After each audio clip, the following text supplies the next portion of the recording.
FM Network. Here we go. Here we go. Here we go. Steelers, here we go. Pittsburgh's going to the Super Bowl. Here we go. É isso, saudações a todos. Estamos começando mais uma live de Black Yellow Brasil. Mas este momento pós-jogo para falar do que aconteceu aí, dessa vez em Sunday Night Football, mais um comando da madrugada para falar de Pittsburgh Steelers 10, Miami Dolphins 16. Passou uma foto do Aaron Rodgers e por um momento eu ia dizer que era o Green Bay Packers jogando. Mas tá tão ruim quanto. Então, depois de um jogo bem arrastado, um jogo, o Mel lembrou agora há pouco, antes da gente entrar, sem pontuação no segundo tempo, vamos para as nossas primeiras impressões da derrota, cumprimentando ela. Melina, bem-vinda a mais um programa. Boa noite, bom dia, boa tarde pra quem estiver vendo fora da live. Boa noite. É isso, perdemos mais uma, galera. Sei lá, por um segundo eu acreditei aí nesse último drive, tô indo bem, mas tá bom, tá aprendendo o nosso Rook, tá aprendendo. É isso, a gente aprende também que a esperança é a única que morre. Seja bem-vindo, Léo. Boa noite, Danilo, Mel, Ricardo, Germano, pessoal que tá chegando aqui no chat, tá nos ouvindo em live, né, em podcast também. Derrota, né? Mais uma derrota, acho que de aprendizado, principalmente pro Kenny Pickett. 2 erros de calouro que uma hora ia acontecer. São erros normal de calouro que todo quarterback calouro faz. Não tem um que não faça. Exatamente. Cumprimentar também meu amigo Ricardo Azende. Bem-vindo a mais uma live. Boa noite, Danilo. Boa noite, Léo. Boa noite, Mel. Boa noite aos amigos do chat. Um bom dia, boa tarde e boa noite para você que está acompanhando via podcast esse episódio. Uma derrota dolorida. Dói. De vez em quando eu acho até melhor que seja uma pizza feita contra o Bills, porque nem dói. O jogo feito de hoje, que a gente não chega com tanta expectativa assim, pelo momento que o ataque do Dolphins vive, com a volta do Tua e tudo mais, pelo início que foi a partida, pela maneira como ela se desenrolou, dói estar aqui. Mas vamos lá, mais uma derrota para comentarmos a quinta nessa temporada em 7 jogos. É isso, e até o momento temos presença etérea, fantasmagórica de Germano Coutinho. Bem-vindo, Germano. Eu estou aqui, rapaz. Agora sim, ao vivo. Agora sim, rapaz. Bom dia, boa tarde, boa noite e boa madrugada a todos os nossos ouvintes. Eu discordo um pouco aí da chefia. Eu honestamente, tô triste com a derrota hoje, não. Eu até fiquei animado com o desempenho da equipe no segundo tempo, principalmente. Gostei de algumas coisas que eu vi. Então, eu acredito que hoje foi muito mais uma questão de realmente o Pickett aprender. Porque essas 2 últimas interceptações dele realmente não podem acontecer. Mas é uma questão de aprendizado. Ele tá aí pra isso. A gente não tá pensando nesse ano de Super Bowl. Então, eu fico de boa. Mas vamos falar aí dessa derrota aí pro Miami Dolphins. É isso. Antes da gente começar, recados. A gente tá aqui depois de todos os jogos do Steelers em twitch.tv/BlackYellowBR. Segue lá em Twitter, no Instagram e no Telegram @BlackYellowBR para ir conferindo toda a cobertura do Steelers. Acompanha a cobertura dos esportes de Pittsburgh que a gente faz em Rádio Pirata e Gluecast também. Não é só os Steelers, é a cidade inteira jogando. E fica você que tá aí no podcast com esse recado da nossa gloriosa FN Network. Nesse mês de outubro, a FN Network quer conhecer você. A gente sabe que só entendendo o que você gosta, a tua rotina, a gente vai conseguir trazer cada vez mais conteúdo de acordo com o seu consumo pra gente que tá fazendo a criação aqui desse conteúdo inteiro. Entender nossa comunidade é tão importante quanto falar de tudo que a gente ama, falar dos nossos times, falar de vitória. Então, com esse objetivo, a gente preparou uma pesquisa para você nos ajudar a responder, tá? Na descrição desse episódio tem um link com algumas perguntinhas rapidinhas, não vai levar mais do que 3 minutos para você responder. Inclusive, você já pode fazer isso agora, enquanto você está ouvindo esse podcast, tá? Já vai no link aí na descrição, vai no link do post desse episódio e responde a pesquisa. Lembrando que a gente não vai divulgar os seus dados para ninguém, não tem spam, a pesquisa é 100% anônima, a gente não sabe quem respondeu, só as respostas que foram dadas. Então, contamos com você para ajudar e deixar a FN Network uma comunidade cada vez mais forte, porque juntos somos FNN. E para quem tá aqui na live, para quem já voltou dos recados, vamos começar a falar de Steelers. Eu queria a sua impressão geral do jogo, Léo, pra gente começar. Cara, um jogo de novo com a cara da nossa coaching staff. Começo de jogo muito ruim, defesa cedendo muitas jardas, cedendo 4 pontuações que não deveria ter cedido, eram 5 interceptações que a gente dropou, não conseguindo sacar a Tua Tagovailoa, o ataque patético, como sempre, né? Chamadas que a gente olha e fala, meu Deus do céu, gente, se você jogar o Madden contra o computador no fácil, ele não faz esse tipo de chamada que Matt Canada faz. Nesse nível que a gente tá tendo que acostumar. Mas, cara, é um jogo que a gente, de novo, teve que ver Kenny Pickett botar a bola embaixo do braço e fazer jogadas e criar jogadas, mesmo com um offensive coach, né, o offensive coordinator, chamando mal demais. E ele tá jogando, cara. Ele tá jogando. Ele não tá jogando tão bem quanto ele poderia estar jogando. Mas ele tenta. Ele é um dos poucos que eu não consigo criticar muito nesse time, apesar dos erros bobos. Eu fico feliz de ver ele evoluindo a cada jogo, pelo menos. Isso. Essa foi a tua impressão também, né, Mel? Você já mencionou sobre evolução? Sim, do lado do Kenny Pickett é a mesma impressão que eu tenho, erro de calor, a gente não pode... Claro que a gente não vai...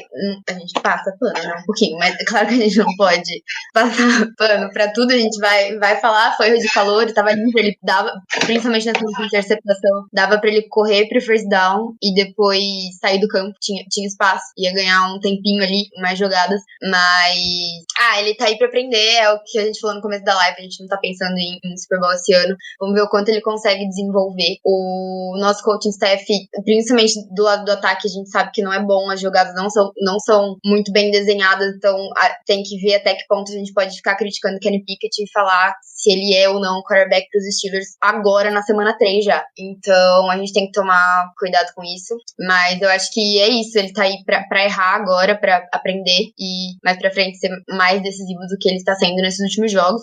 Mas eu acho que a gente teve um ponto bom, que a nossa defesa melhorou. No primeiro tempo a gente foi muito ruim, os 4 primeiros drives do Dolphins foi um baile, assim, uma lavada, eles acho que pontuaram nos 4 primeiros drives deles, mas depois a gente conseguiu ajustar, eles conseguiram fazer ajuste e a gente conseguiu parar todas as jogadas deles, e, inclusive começamos a marcar melhor o Hill, que ele tava livre em absolutamente todas as outras jogadas do primeiro tempo, mas faltou, a gente acho que teve 4 interceptações dropadas, então talvez se tivesse segurado a bola, a gente teria tido um resultado melhor no jogo, pelo menos mais tempo no final do jogo, mais oportunidade de atacar. É isso, Germano, você quer abrir com suas impressões iniciais da partida, no geral? Rapaz, assim, a gente não muda, né? Impressionante. Eu não lembro quem foi no grupo que chamou atenção pra isso, mas entra ano, sai ano, entra coordenador, sai coordenador e a gente continua com um linebacker marcando o wide receiver. É um negócio assim impressionante. E não qualquer wide receiver, era o Tyreek Hill. Então, o cara mais rápido da liga, a gente vai botar um linebacker pra marcar o cara.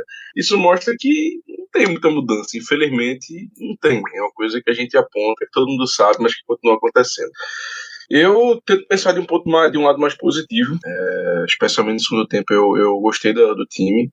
Acho que nós tivemos envolvimentos importantes. O Freiermuth foi bem no jogo. O Claypool, em alguns momentos, também teve seus lances. Eu gostei do jogo aéreo no segundo tempo. Não conseguimos a vitória, realmente não conseguimos, mas, como eu disse, pra mim não tem problema. Eu acho que esse ano é muito mais um ano de aprendizado e é ver o que a gente tem no nosso quarterback. E até agora, pelo que eu tô vendo, o futuro é promissor. Aquela bola que ele encaixou pro Freiermuth, meu amigo, que bola. Tem quarterback na liga há 10 anos que não consegue botar uma bola daquela. Então, assim, eu saio um pouco mais feliz desse jogo, apesar da derrota. Eu acho que o time mostrou pontos positivos, principalmente no segundo tempo, que me fazem acreditar que mais pro final dessa temporada a gente vai começar a melhorar cada vez mais. É isso, Ricardo. Sua vez de trazer o panorama. Vou emendar um pouco com o que a Mel trouxe. O Mel comentou a respeito das interceptações que a gente dropou, que o Danilo também tinha falado.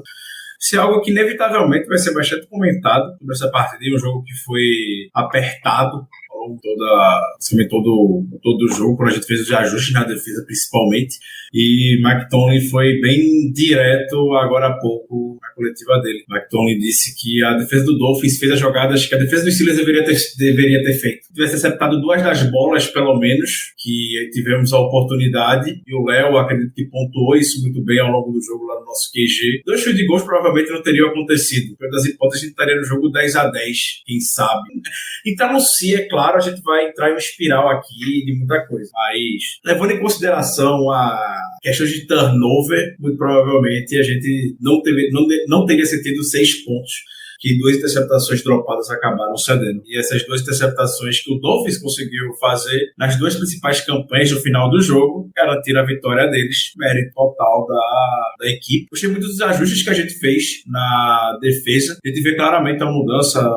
O Tomlin, quando a defesa está em campo, fica muito mais calmo, muito mais tranquilo, porque quem está chamando as jogadas claramente é o Terrell Austin. Então não tem muito isso. O Mike Tomlin está chamando a jogada. É o Terrell Austin que está chamando, pela maneira como a gente vê na sideline do trabalho que o Terrell Austin tá fazendo. A gente fez esse ajuste muito bem mesmo na defesa. Pelo início, foram 135 jardas no primeiro quarto do Dolphins. Pensei que seria mais, de novo, o replay que foi a partida contra o Buffalo Bills. E a gente conseguiu parar, ajustar, mas o ataque teve todas as chances do mundo de botar a gente bem no jogo, não conseguiu. 100 pontuações no segundo tempo. A gente tem esse limite de 20 pontos, basicamente. A defesa fez a parte dela. Então, enquanto a defesa, por mais que tudo bem, teve as interceptações dropadas e tudo mais, mas enquanto a defesa ficasse cedendo abaixo de 20 pontos dentro de um jogo, vou evitar ao máximo criticá-la. Fica mais uma vez a sensação do ataque poderia ter feito um pouco mais, coisa que não fez. Paciência, né?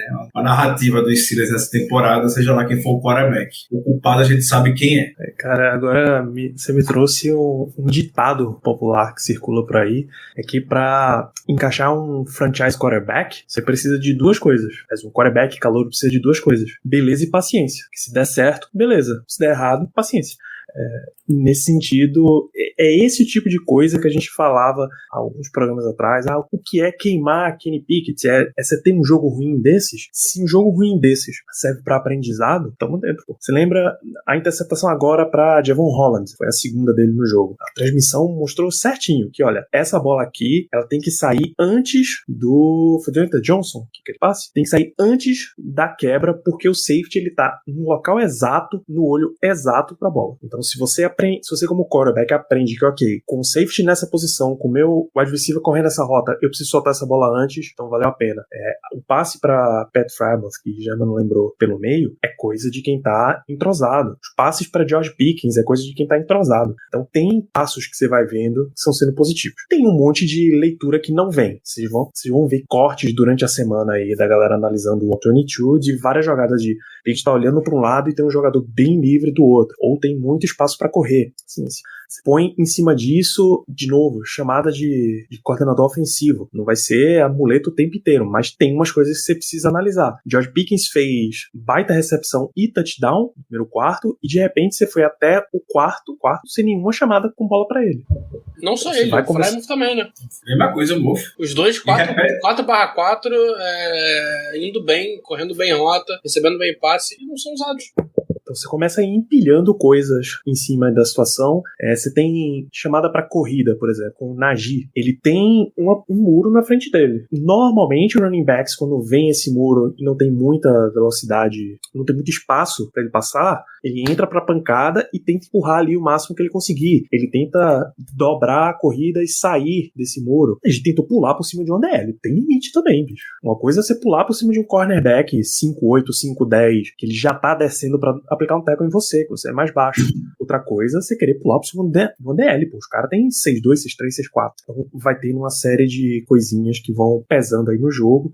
E aí o Steelers teve um primeiro tempo sem nada e um segundo tempo em que, ou pelo menos um final do segundo quarto e mais um segundo tempo em que campanhas iam avançando, mas estancavam. Eu começo, inclusive, a gente já abrir com destaques, ou a gente pode começar com destaques negativos, é a marcação no meio do campo dos Steelers. Em algum momento aí vai sair um mapa de calor, um mapa de recepções do Waddle, do Dolphins. E ele estava o tempo inteiro livre pelo meio. Eu até reconheço que isso pode ser uma questão de você estar pressionando muito mais Tyreek Hill, e você reconhece nele um cara que pode queimar muito mais fácil, e acaba sobrando com o Waddle mais livre, mas não dá. Era muita coisa de velocidade que o time estava perdendo. E aí você tá vendo, eu tenho certeza sim, que o Steelers assistiu os jogos do Dolphins antes de ir pra esse jogo. O que ele fez com as informações que ele viu, eu não sei, mas ele assistiu o jogo. Tem um monte de coisa ali chamada rota cruzada. Você tem o adversário muito rápido, você passa o cara pelo meio do campo, numa zona que tá livre. Os Steelers teve uma. Eu tô impressionado de ter visto o Deontay Johnson fazendo uma rota cruzada nesse jogo, com recepção, com um avanço longo. Se você gosta tanto de entregar a bola para os wide receivers correrem, de vez em quando você pode fazer isso do outro lado da linha de scrimmage, do outro lado da trincheira. Não precisa ser o tempo inteiro aqui para você. Quer trazer um destaque negativo, Ricardo? Um destaque negativo, o mesmo que eu comentei no início, eu vou seguir batendo muito. Eu sei que é o mais fácil que tem, mas para mim é o mais óbvio, é o mais gritante para mim, que vai seguir sendo esse ataque extremamente ineficiente do Matt Canada por todas as decisões que são tomadas ou deixam de ser tomadas. Então, parece que todo jogo tem um bingo, uma cartela de bingo do Matt Canada. Então é o quê? É o jet sweep com wide receiver. E até o número que a NBC trouxe hoje.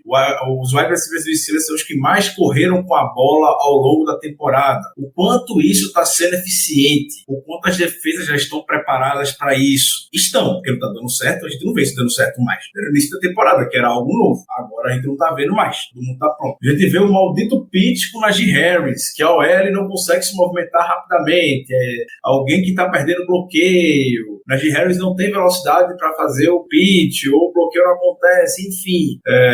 Não dá certo. A semana tá lá no playbook. É o shovel pass para um tight end. Teve hoje pro Zach Gentry. Não deu certo novamente. Então, são as mesmas jogadas toda semana, com os mesmos resultados, que o ataque não anda. O ataque anda muito mais, parece, na base da emoção. É um coelho na cartola que o Pickett tira, como o Germano lembrou, aquele passe pro Fluff no final do jogo. É uma jardinha que o Jalen Warren, na quarta descida para um, abaixou a cabeça para o pé e conseguiu.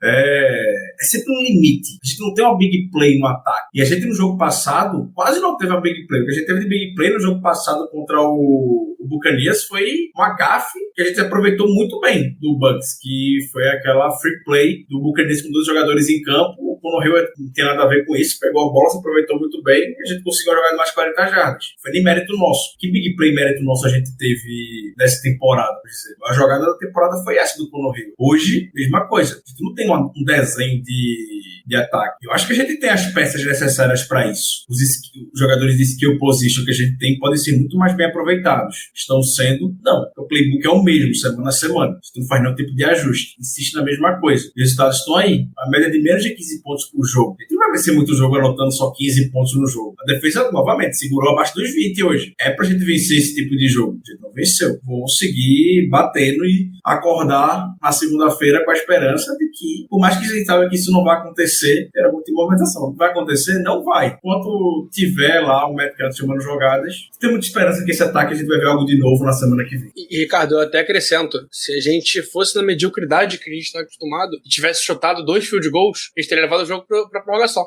Sim, é isso. Você quer trazer também mais um, Léo? Vamos no negativo. Vamos no negativo.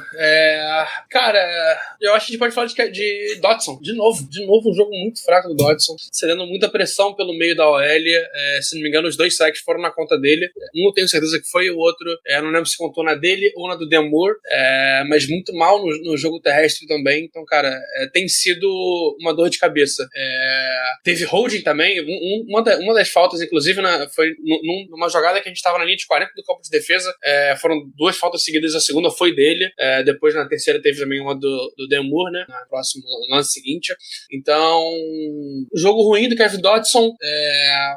E da OL como um todo. A OL não tá jogando bem. A OL deu uma caída boa. Apesar da OL ter conseguido ficar 3/4 sem ceder pressão, o que é impressionante. Muita falta, muito errinho bobo.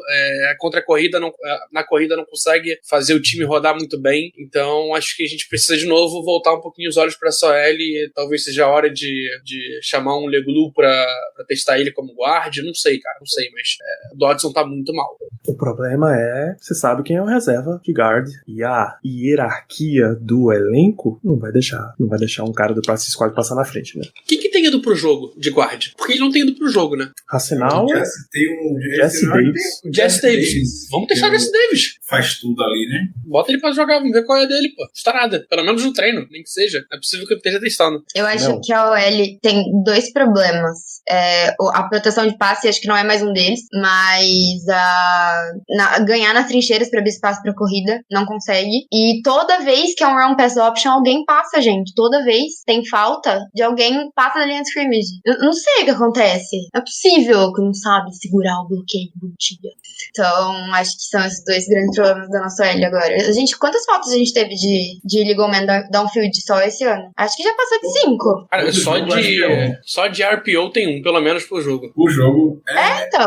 entra também na cota no bingo lá do Matt Canada, essa aí também. Parece que eles não treinam a APO durante a semana, vão usar somente A gente vai fazer no jogo. pro jogo. E o impressionante é que a OL só ganha quando a marcação quando bloqueia no jogo terrível, quando é RPO. Que aí ganha, passa de onde deveria estar passando e tem a falta. É surreal isso.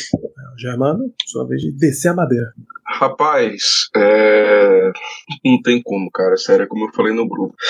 Eu vou citar aqui o nosso amigo Caio, quando ele fala do nosso pacto com a mediocridade. Eu acho que talvez o maior exemplo disso nessa equipe seja o nosso punter, o Presley Harvin III. Cara, não tem condição, é sério. Não dá.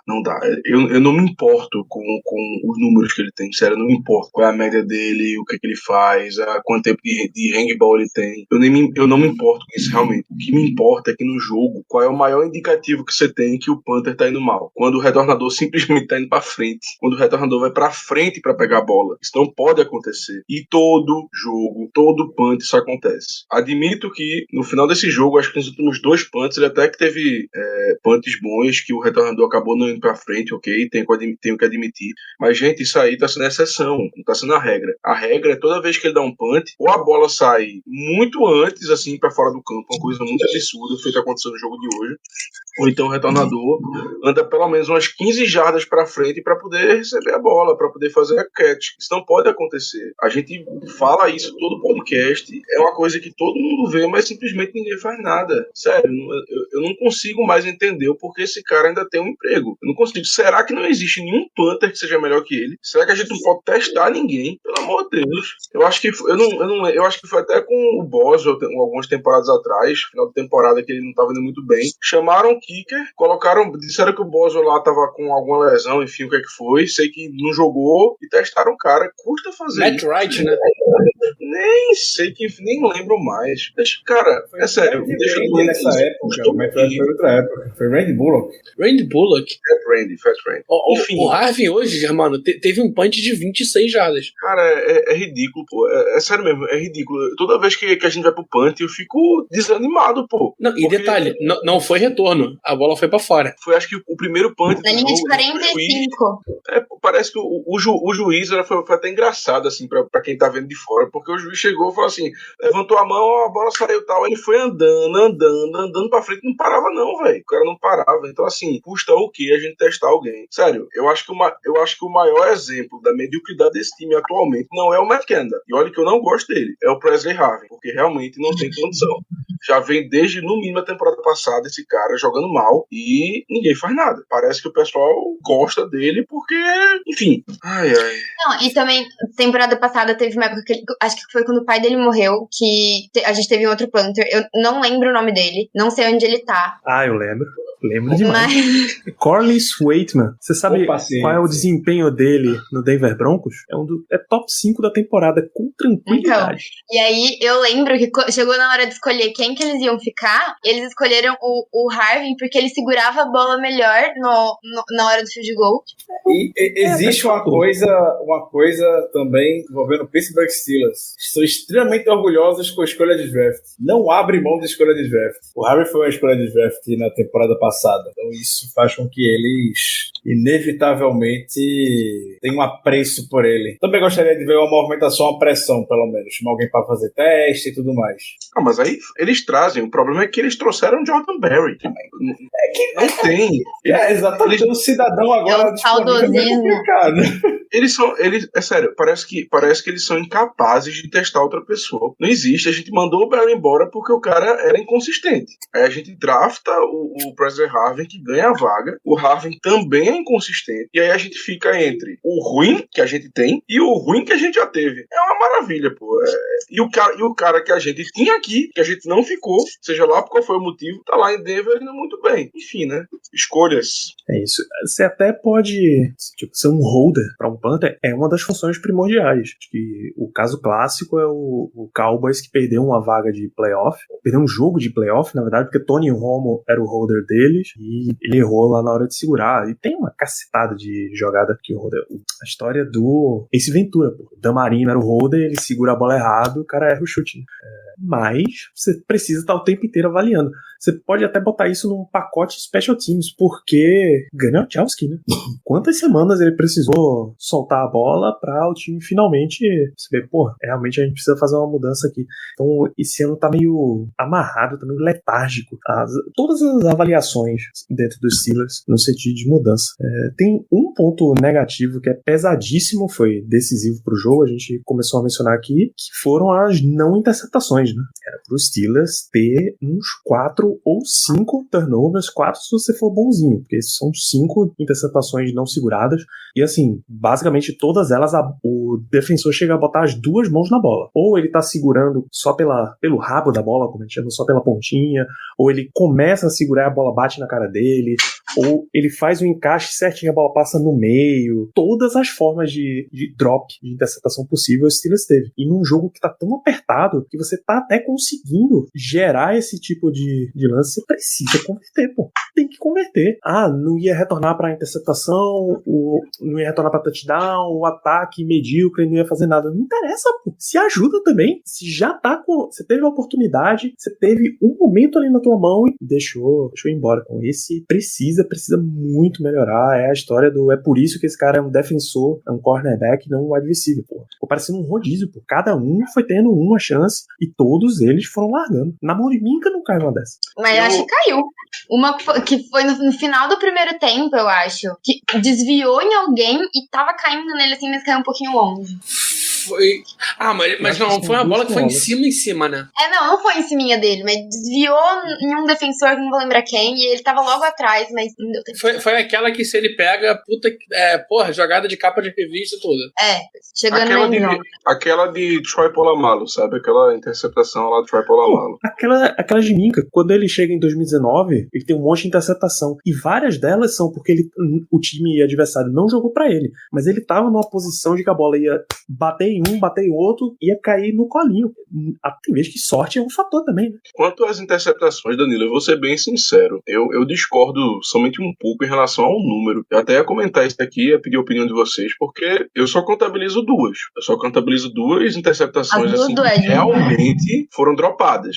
Por exemplo, eu não acho que essa última, que a bola foi muito rente ao chão, que foi uma interceptação dropada. Podia ter pego? Podia, mas eu não acho que foi tão drástico. Também não considero aquela primeira, que eu não sei se foi o Wallace, que o Tyreek Hill bate na bola, aí ele com a mão tenta fazer a interceptação e não consegue. Essa também eu não coloco na culpa do defensor. Eu coloco a pena. Essa a gente nem contou. Não. Nem contou, né? Ó, eu tô contando a do Sutton, acho que foi a primeira, que ele subiu e levou no meio da mão dele. A primeira foi a do Levi Wallace. Todas as 5 da mão. Foram 2 bolas, as 2 mãos na bola, todas as 5. A do Levi Wallace foram 2 no chão também, aí teve a do Sutton no alto, teve a do Edmonds. Essa última eu achei drop. Ele tava, ele tava bem baixo, mas ele tava com o braço fechado já. E a bola passou no meio. Exato. Agora, qual foi a quinta, então? Mole. Porque se você não tá contando a primeira, que é a de uma mão só, qual é a outra? Não, eu contei 4. Seria a sexta. Mas eu não sei qual seria a quinta. Foram, 2 do Wallace, 2 do Edmonds, uma do Sutton. 5. São 5, né? É porque eu realmente não tava entendendo como rapaz, eu acho que eu tô esquecendo alguma do Edmonds, então, porque eu não tô lembrando de outra dele. Então foi uma bola no meio do campo que, se não me engano, eu não lembro agora quem era o recebedor, desvia, acho que era o 88, o Gessi, desvia a bola e a bola cai no colo dele. Só que ele fura a bola, ele vai abraçar a bola, ele erra a bola cai no chão. Não, essa é que eu tô contando como drop mesmo. Pra mim foi essa e a outra foi com o Tyreek Hill no final, agora, que é uma bola longa do Tua, e ele bloqueia bem o Tua, só que ele bota a mão assim de lado e a bola passa na mão dele. Mas peraí, pô, essa aí também não difícil, conta, né? difícil. Eu tô achando que foram duas. Eu acho que a do Sutton não tem o que defender ali. Realmente ali você tem que cair com a bola independente. E essa, a primeira do Edmonds, eu também concordo. Agora, a do Wallace, as duas do Wallace e essa do Edmonds eu não considero não. Podia, claro, mas assim, não vou criticar. Pelo menos é a minha opinião. Agora, uma coisa é certa. Se quando o running back ele sofre um fumble, ele tem que ficar a semana inteira andando com a bola embaixo do braço, a secundária também vai ter que fazer isso. Pelo amor de Deus, não existe, pô. Vai ficar a semana inteira com a bola, porque realmente a gente não pode deixar essas chances passarem. Foi chato mesmo. E outra coisa que eu achei da defesa é que acho que tirando o Minka, ninguém conseguiu dar um tackle sozinho. Todo o primeiro tackle, eles quebravam e aí tinha que vir 3 pra parar uma pessoa. Todo tackle. Acho que só o Minka conseguiu dar um tackle sozinho no Tyreek Hill. Teve um do Miles Jack também, que é o tipo de tackle que a gente falou muito no QG. Que ele tem que pegar o cara por trás, abraçar o cara e jogar o cara pro alto. Tipo, mano, para de dar tackle abraçando, cara. Derruba o cara, pô. É um time de NFL, um time que tem que mostrar agressividade. Os caras só dão um tackle abraçando o cara, pô. E daí tu vê pelo campo qualquer corridinha do... Hoje era do Mostert correndo, os 3 caras abraçando ele e ele passando, abraçando ele e ele passando. É o jogo inteiro isso. É inacreditável. Tirando o Minka, ninguém dá porrada nos caras. E eu não tô falando de agredir nem nada, não. Eu tô falando de fazer um tackle simples, com pouco decente, com vontade. É isso, com vontade. É isso, por tanta gente por aí precisando de carinho, o cara quer dar carinho pro recebedor adversário, pô? Pelo amor de Deus. Foi tão visível assim, tão latente essa questão, que Chris Collinsworth passou o pano. Ele dizia, não, porque o esquema de tackles dos Steelers é assim, o primeiro chega e ele tem que pelo menos deixar o cara mais lento pro próximo que chegar em cima da... Pelo amor de Deus, bicho. Tipo isso, é flag? Nem a gente passa esse pano. Para, irmão.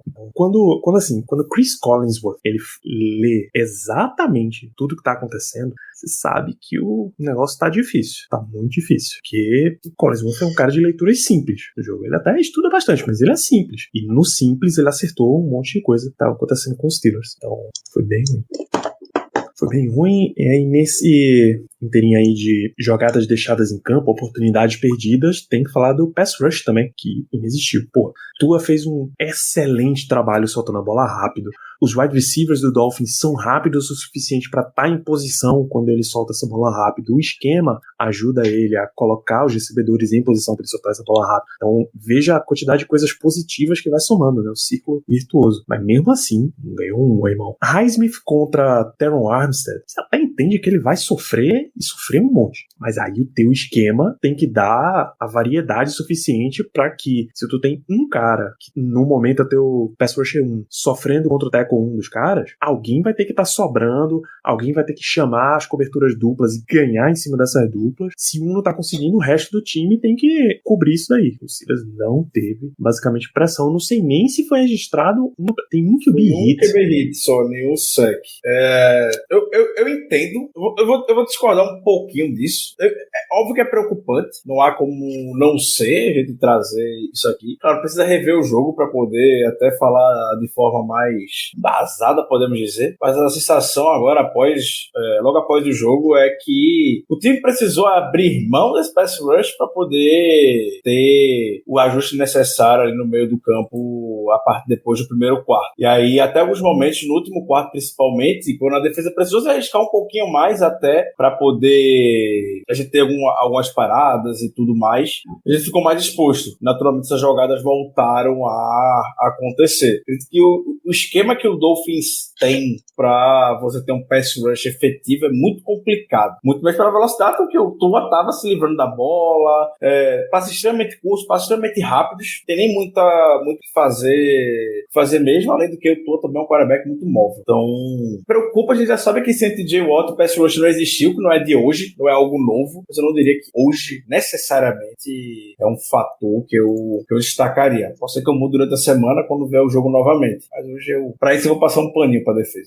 Eu concordo contigo, Ricardo, quando você fala que a impressão que dá é que no começo do jogo a gente até tentou mandar blitz, até tentou chegar a mais força, com mais eficácia no Tua, mas que isso deixou a defesa contra o jogo aéreo muito exposta. Eu também percebi isso. Eu só acho que o pass rush, indo com 4, com 5, com 6, ele tem que fazer um trabalho melhor. Ok, tem o esquema ofensivo de Miami que ele preza mais por essas bolas rápidas e coisa e tal, mas, sinceramente, cara, a gente tá muito mal acostumado. A realidade é essa. A gente tinha uma equipe que, até pouquíssimo tempo atrás, a gente tava com uma sequência de 75 jogos seguidos com pelo menos um sec. Tudo bem que isso não foi quebrado hoje, foi quebrado já há algum tempo, mas o nosso pass rush, ok, o TJ Watt tá fora, tá machucado, mas nada justifica o pass rush não conseguir fazer nada. Hoje... Mas ano passado o TJ Watt também ficou um tempo fora, e mesmo assim a gente conseguiu uma sequência de sec em todo o jogo. Já não tinha mais o recorde, mas eu acho que ano passado todo jogo a gente teve um sec. Esse ano eu me lembro de um sec depois que o TJ Watt não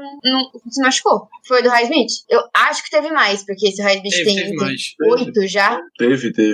Mas assim, é uma diferença muito grande. E claro, ninguém que tá dizendo que perdeu o TJ Watt não pode fazer diferença. Claro que pode e deve fazer. O cara é muito bom. A questão é que o nosso pass rush, ele não vem nesse jogo mesmo, ele simplesmente não funcionou por N motivos. Mas uma equipe gasta tanto com pass rush que a gente gasta muito, a linha defensiva é muito bem paga. A gente não pode ter um resultado desse. A gente não teve nenhum sec no jogo, um só QB hit. Eu entendo que no começo a gente tentou fazer de um modo, não deu certo. A gente percebeu que então tínhamos que ir mais com 4 jogadores, mas mesmo com 4 jogadores, mesmo sem utilizar tanta blitz, a gente tem que ter um resultado, meu amigo. A gente não conseguir um sec no jogo é ridículo. É realmente ridículo para um time que gasta tanto nessa posição. Gasta tanto com jogadores que fazem esse tipo de trabalho.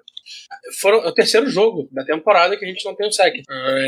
Se a gente for pegar aí, cara, tem pra mais de 10 anos com tranquilidade que isso não acontece. Tá na semana 7, metade dos jogos a gente não teve o sec. É surreal. É isso. É absolutamente surreal. E eu vou levantar um ponto negativo que tá em grande discussão aqui no nosso chat. Chama-se Najee Harris. Pra você, Ricardo. É difícil. Eu já defendi mais o Najee Harris nessa temporada. Aí veio a informação que ele tava com uma lesão, tava jogando com a proteção no pé, toda a lesão que ele teve no training camp e tudo mais.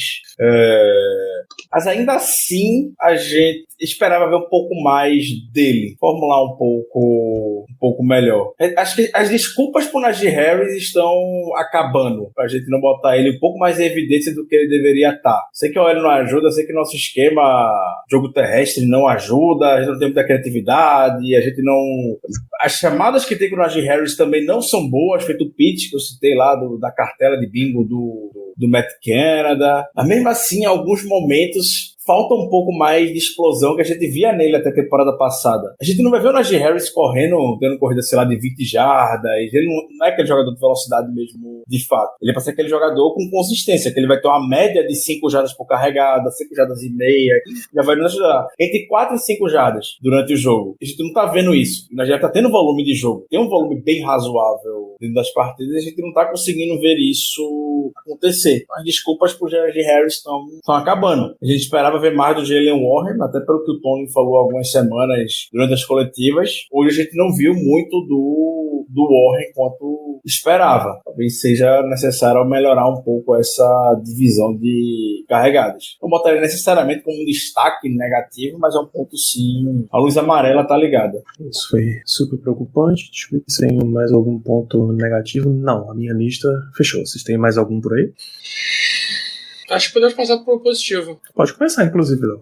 Cara, quero começar com 2 jogadores que a gente falou já deles já, então eu vou ser bem rápido. Pickens e Mutt. Os 2 jogadores, recebedores, muito bem no jogo, muito seguros. A gente começou a usar eles muito bem, eles começaram a render, a gente parou de usar, o time caiu, a gente voltou a usar, o time voltou a render. É simples assim. Acho que um jogo que acontece isso, é meio óbvio o que você tem que fazer, né? Então aproveita e alimenta os caras. Pickens terminou 6 de 6 pra 101 jardas, um TD. Frymouth, 8 de 9 para 75 jardas. Os dois jogadores conseguiram ter uma bola para mais de 20 jardas. Então, são os dois caras que a gente consegue atacar um pouco mais o fundo do campo com eles. E seguros. Mãos seguras. Frymouth teve um drop num lance difícil pra caramba que eu não consigo nem chamar de drop, porque, cara, o defensor toca na pontinha do dedo e mata muito ele. Então foi uma jogada difícil. Mas, tá chovendo.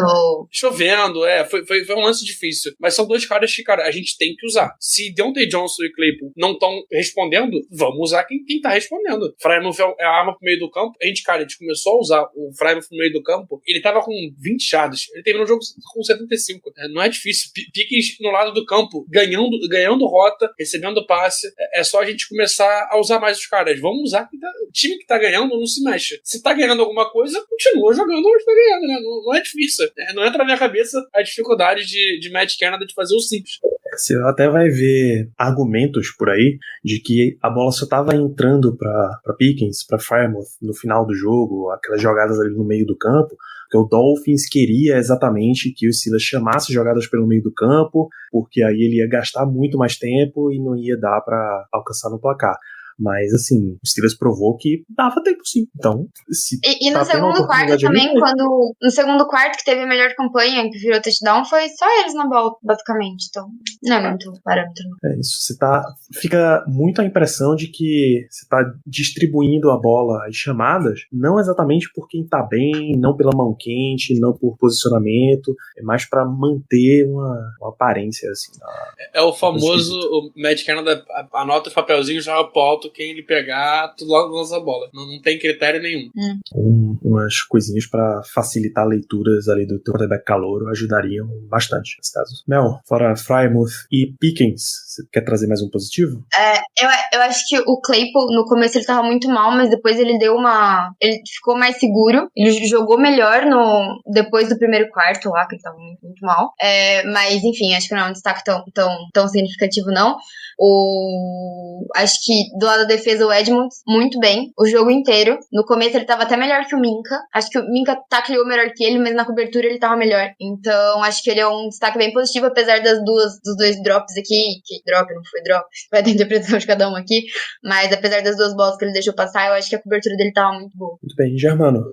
Rapaz, eu tava pensando aqui nos pontos positivos e me veio não sei por que isso me veio na cabeça de 1h20 da manhã, mas eu acho que o Minka e o Edmonds, eles lembram muito o Pink e o Cérebro, aquele desenho que tinha dos dois ratinhos. Eu não sei por que, mas me veio na cabeça. Nós vamos fazer hoje Cérebro. Exatamente.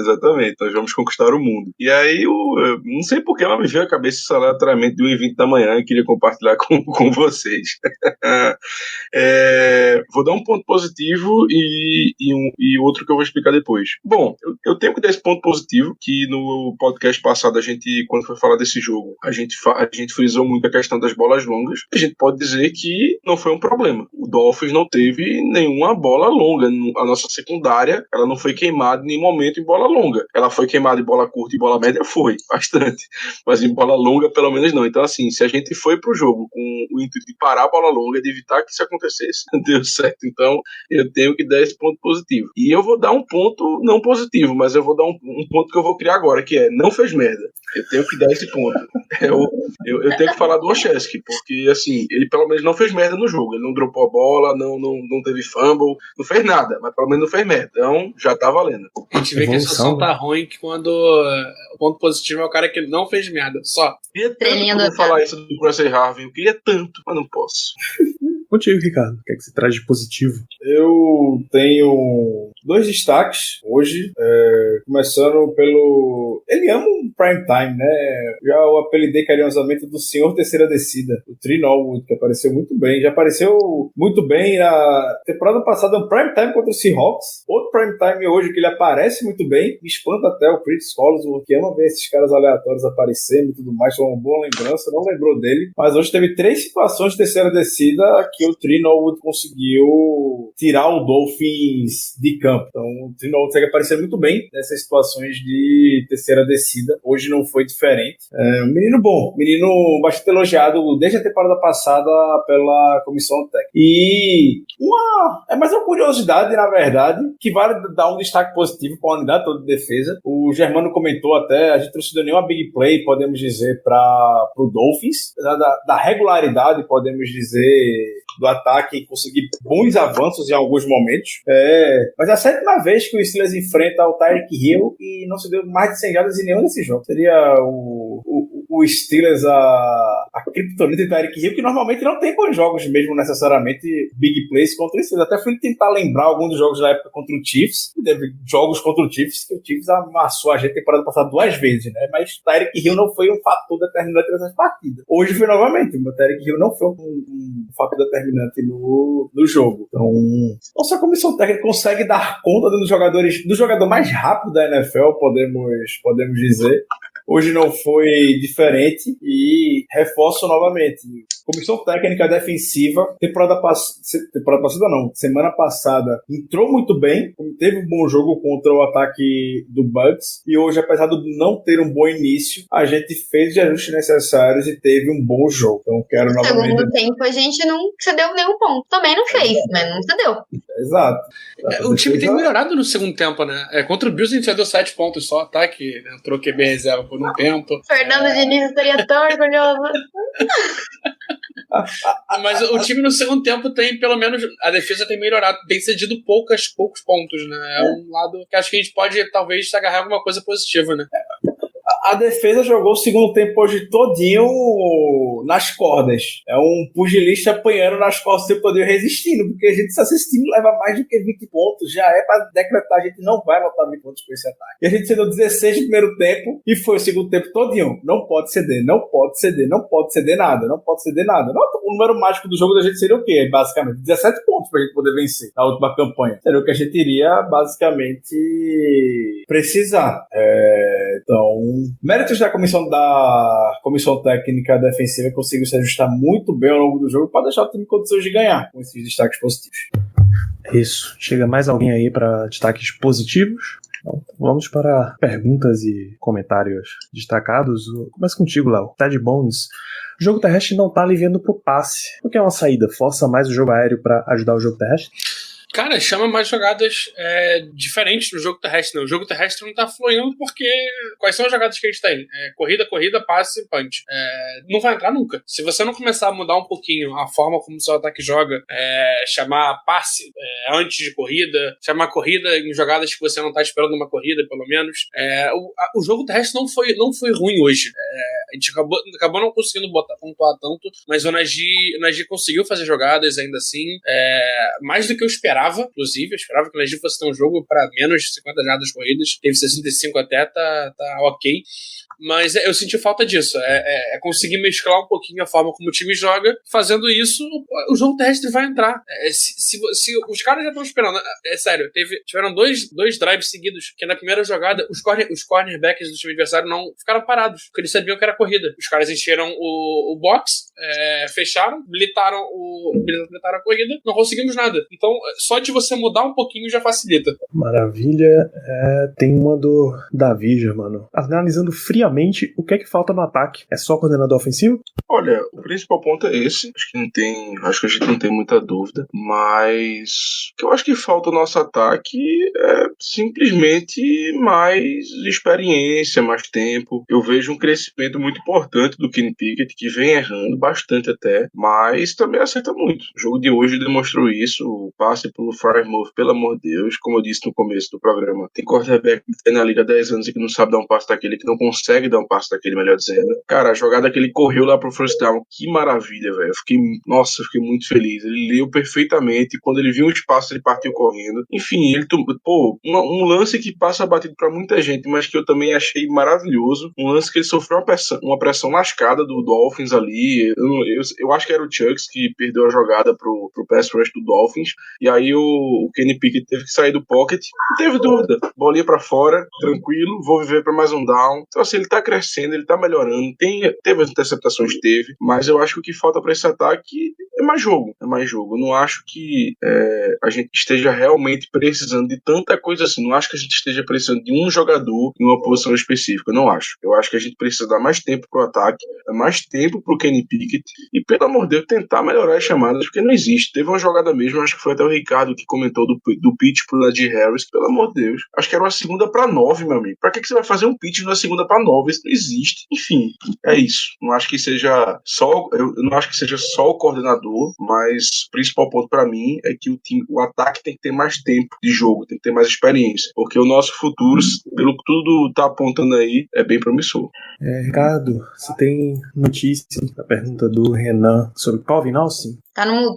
Opa, pensei que estava falando normal, perdão. Agradeço, meu. Semana decisiva pro Calvin Austin. A gente tem até quarta-feira para fechar essa janela de 21 dias desde que ele começou a treinar. Vamos aguardar. Tem nenhuma notícia a respeito disso ainda. Teve alguns jornalistas de Pittsburgh falando na semana passada que talvez ele não seja ativado para essa temporada, o que seria mais uma grande gafe de gestão de elenco que o Steelers tem, caso o que o Calvin Austin deve ter condições de jogar nessa temporada. Se ele não for ativado, é mais uma má gestão do Steelers do que outra coisa. Gestão de quando decidiu ativar ele, porque o time pode escolher, não tem pressa para poder ativar o jogador. Só quando ele de fato começa a treinar que ele tem essa janela de 21 dias. A gente já perdeu o cidadão lá, linha ofensiva, temporadas atrás, que ele foi até, porventura, chegou no Super Bowl com o Chiefs. Nem lembro o nome dele. Não lembro o nome dele, mas que a gente fez isso e ele voltou. O Steelers teve que dispensá-lo porque ele não podia, perder o prazo de 21 dias. Entrou num acordo com ele foi pro mercado, o Chiefs o contratou e ele foi pro Super Bowl com o Chiefs. Então vamos acompanhar. Vamos ver esse próximo. Isso eu acho que é o que temos de... O Ted Bondes pergunta se por um milagre o Canada sair, quem é que entra? Mike Sullivan. É o Mike Sullivan. A minha mãe. Rapaz, uma mãe suburbana fazia uma diferença nesse elenco dos Steelers. Carioca ainda? Pô, esquece.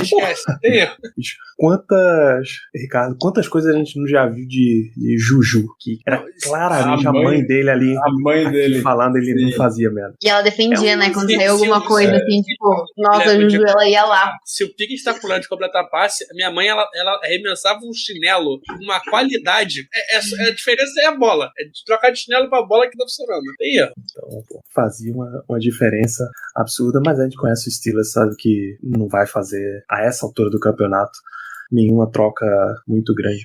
Tem uma situação que o Ricardo trouxe pra gente colocar aqui, vou até mandar para a tela, vamos ver se ela vem pra tela. Isso. Este é, como é bem fácil de ver, Mike Tomlin. E depois da 3ª-1, que virou 4ª-1, ele tá encarando o que parece ser a cabine onde tava McKenna. Já assumi na minha fanfic é isso. Na minha fanfic é isso. Não tem quem me convença ao contrário, não. Ele tá encarando o Matt Canada. Muito claramente. Ainda dá uma viradinha de olho, assim, ó na volta. Olha o olhar que ele tá dando pra Matt Canada. Não tenho a menor dúvida que ele tá fazendo isso. Essa aí é mais crível do que a última, né? Que foi a do Boswell. Que ele fala assim, essa aí não foi por você, não foi por sua conta. Aquela ali não tem como acreditar. Mas essa aí... exato. Essa aí a bufada entregou, né? Esse no final ali do vídeo entrega legal. A falta de paciência, os negócios, a conversa que o Mike Tomlin já dá toda semana sobre o Matt Canada. Mas eu tô tranquilo, porque o Mike Tomlin ele não fala, ele faz movimentos. Exatamente. Agora eu vou dizer um negócio pra você, viu? Eu realmente ficaria extremamente surpreso se o Canada fosse demitido antes do término da temporada. Eu realmente... Nossa, eu ficaria muito surpreso. Meu Deus do céu. Exatamente. Bicho, eu ficaria surpreso com o movimento de trade deadline. Imagina o Matt Canada, que é algo mais definitivo. Não tem retorno tão claro assim, pô. Pelo amor de Deus. Enfim, gente, 1h35, que é a hora em que a gente começa a pensar como o Pink Cérebro, a hora que a gente começa a perguntar se você amaria seu quarterback se ele fosse uma minhoca. É hora da gente ir fechando essa nossa live, né? Suas considerações finais, Germano? É isso aí, 1h30 da matina. Só tenho que agradecer a todos os loucos ouvintes que continuam com a gente, ainda mais depois de uma derrota dessas. Mas isso aí só mostra que a gente tá fazendo um bom trabalho. É isso que faz a gente continuar. Então, agradeço aí a todos. E vamos embora dormir. Pensar, sonhar sonhar com que, como é que eu posso dizer assim, vou tentar sonhar com que o último passe ali do Kenny Pickett, na verdade, tivesse sido um touchdown do Deontay Johnson, Chris Boswell acertando lá o extra point e a gente ganhando o jogo no final. É isso aí que eu vou tentar fazer. Durei acordar depois. Nem fale. Pai, é cada sonho que tá rolando nesses dias por aí. Boa noite, Melina. Suas considerações finais? Boa noite, obrigada a todo mundo que ficou aí com a gente até agora. Obrigada, pessoal, aí, nossos companheiros toda madrugada. Minhas considerações finais são: acho que tá todo mundo perguntando aí, toda hora surge o assunto de agora que a gente vai ter temporada negativa. E eu acho que a gente tem que esquecer isso. É uma marca muito boa do Mike Tomlin. Não sei quantas temporadas sem recorde negativo, mas uma hora ia acontecer e tudo indica que vai ser nessa temporada. Então acho que vamos esquecer isso. A gente não tá aqui pra focar em recorde, mesmo porque a gente não tá brigando pra nada agora. Vamos focar e esperar o TJ Watt voltar pós-bye week, ver se melhora a nossa defesa, nosso pass rush. Vamos ver o quanto que o Kenny Pickett vai evoluir durante esse resto de primeira metade da temporada e até o final da temporada. Eu acho que é promissor, vamos não emocionar, falar que não é ele ou que é ele, que é rookie's gonna rookie, então vamos ver o quanto que ele tá aprendendo e vamos esquecer esse negócio de temporada negativa, vamos ver o quanto que o time vai evoluir, porque é o que o Germano falou várias vezes aqui, parece que é promissor. Vamos torcer pra que sim, que esse ano seja um ano de aprendizado mesmo. Isso. Muito boa noite, Léo Lima. Suas considerações finais? Boa noite, pessoal. Como diria a famosa música do gênio DJ André Marques, deixa os garotos brincar. Serve com o Kenny Pickett pro fim da temporada. Só lembrando mais uma coisinha que tá me incomodando muito, não dá pro time dos Steelers em 7 semanas já ter 51 faltas, quase 300 jardas perdidas. Mike Tomlin, vamos aproveitar a semana pra dar uma treinada nos meninos, vamos? Que a gente teve um jogo só com menos de 5 faltas. Tá demais. Ajuda a gente, por favor. É isso, meu amigo Ricardo. Eu queria, nas suas considerações finais, você participasse de mais uma fanfic aqui, porque, deixa eu colocar na tela aqui, o Ubinho29, Anonymous Former Steelers Quarterback, anônimo, tu tá de sacanagem. Anônimo, isso quem falou isso foi o Filipone ainda. O Filipone apresentava programa com o seu Ben Roethlisberger, não tem 3 anos. Pelo amor de Deus. Pra quem tá ouvindo, a frase é: um ex-quarterback do Steelers anônimo disse, abre aspas, chamar esse ataque de um ataque de high school, ataque colegial, seria um demérito para o futebol americano de high school, fechado. Claramente Duck Rodgers. Eu quero dizer, meu amigo, eu ia dizer isso, na moral. Eu não tenho a menor dúvida. Quem postou isso foi o Filipone, agora no Twitter. O Filipone, ele apresentava ele fazia o Ben Roethlisberger Show, o podcast do Big Ben lá. Eu não tenho a menor dúvida que foi o Big Ben que mandou isso pro Pony, não. Terry Bradshaw. Não tenho a menor dúvida. Não tenho. Bradshaw não ia perder a audiência de botar isso na Fox, não. Ô Ricardo, o pior é que assim, a gente sabe que foi ele, mas eu até parei aqui rapidamente pra pensar, não tem outra opção, porque se a gente for parar pra pensar, o Mason Rudolph contou com a gente, dificilmente vai ser ele. O Joshua Dobbs tá no Browns, dificilmente vai ser ele. Landry Jones. Não tem mais ninguém. Aposentado Duck Rodgers. Mano, aposentado Duck Rodgers. Ou o senhor Charlie Betts. Mas o Charlie Betts trabalha nessa hora. Tá mandando essa. Não tem, pô. O Byron Leftwich tá lá em Tampa Bay, tá preocupado com outras Bruce Grakowski tá mandando mensagem anônima agora. Naquele anônimo sketch, né? Que eles mandaram. Tommy Maddox tá fazendo um Curious Sketch, pô. Essa hora da manhã. Pelo amor de Deus. Pelo amor de Deus. Esquece isso daí, pô. A gente sabe exatamente quem foi. Então é isso. Vamos fechando. Landry Jones. Foi Landry Jones. Assim como a gente sabe exatamente quem foi o quarterback que mandou essa, vocês sabem exatamente onde encontrar a gente. Depois de todos os jogos do Steelers em twitch.tv/BlackYellowBR, em podcast na FN Network, fambonanet.com.br, ou Spotify, Deezer, Amazon Music, Google Podcast, enfim, nas redes sociais, @BlackYellowBR, no Twitter, Instagram e no Telegram. A gente volta na terça-feira falando mais de repercussão desse jogo. Vai dar tempo da gente assistir All 22 e mais um monte de coisa. Vai dar tempo da gente ver repercussão em imprensa. A gente vem para falar também da próxima partida. Se tiver alguma notícia aí daqui para lá, a gente comenta. Então, voltamos ao vivo durante esta semana. Esse programa já tá em podcast. Você que tá ouvindo, você que tá na live, já ele pinta aí no seu feed. Grande abraço a todos vocês. Até lá. Here we go. Here we go. Here we go. Steelers, here we go. Pittsburgh's going to the Super Bowl. Here we go. I'm Victoria Cash, and I want to invite you to a place called Lucky Land, where you can play over 100 social casino-style games for free for your chance to redeem some serious prizes. So what are you waiting for? The best way to discover your luck is to spin. So go to LuckyLandSlots.com, that's LuckyLandSlots.com, and get lucky today. At Lucky Land. No purchase necessary. VGW Group. Void where prohibited by law. 18+. Terms and conditions apply.